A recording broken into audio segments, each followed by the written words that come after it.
Alright, so to Airbnb or to not Airbnb? That is the question. I say do it because of the fact of you're saving so much money and you're getting so much for it. Like, all you have to do is just either download the app or Google Airbnb and you get instant access to view any listing, just in case you're still debating on it. And then you can even create separate pages. Like, you can view listings for multiple cities at once and not book anything yet, just to have it in your pocket. Like, you can literally just go to Google Airbnb, bam, pull up a listing. This is my listing that if you've seen my previous videos, it's from when I went to Boston. I actually stayed in a neighboring city called Everett to save money because all of the ones that were in the city were more expensive. Not outrageously like hotel expensive, but just out of my budget that I set. And I was privy to all access of the whole house.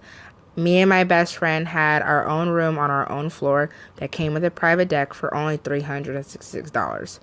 I only had to pay like $150 of my portion because we split it in half. But like I said, I loved the Airbnb we stayed at because it was exactly like the listing. That was my biggest fear. It was exactly like the listing. The reviews for it were amazing. The only thing they did warn me about was the renovations, but by the time I got there, the renovations and all that I was worried about were done. We had our own kitchenette, our own bathroom, our own fridge, so we were to go grocery shopping at the neighboring stores. It was just perfect, and it saved us so much money than staying in a hotel. Now, when it comes to actually using Airbnb, I loved it because it's simple. All you have to do is just type in New Orleans, Louisiana. Pops up, you click it. And then after that, you can sit there and plan your trip with Airbnb. They have experiences, stays. They even have like special adventures that you can book.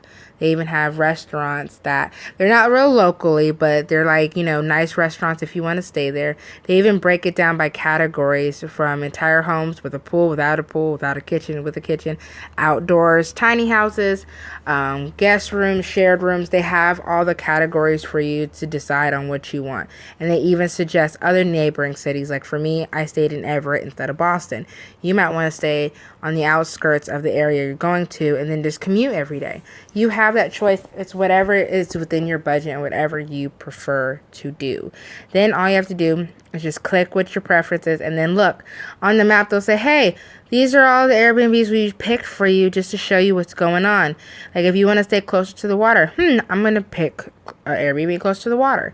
Or you can pick the cheapest one, like usually I do. I go to the cheapest one first, look at the listing, look at the reviews. And like this one says, it says the Superhost.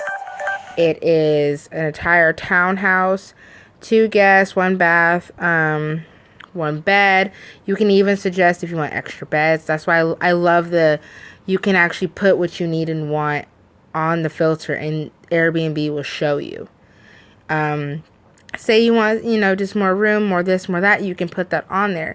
But then after that, all you have to do once you make your little decision is click the listing and look at it further. They show you a picture of your host.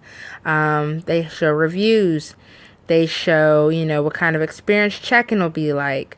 They'll show their availability. They show their stars. They show you everything I feel like you need to know, on top of a little description. They even let you know, heads up, hey, we don't have a kitchen. So you should more than likely think, I'm going to order in every day, or I'm going to go out every night. Because after that, we ain't got it for you.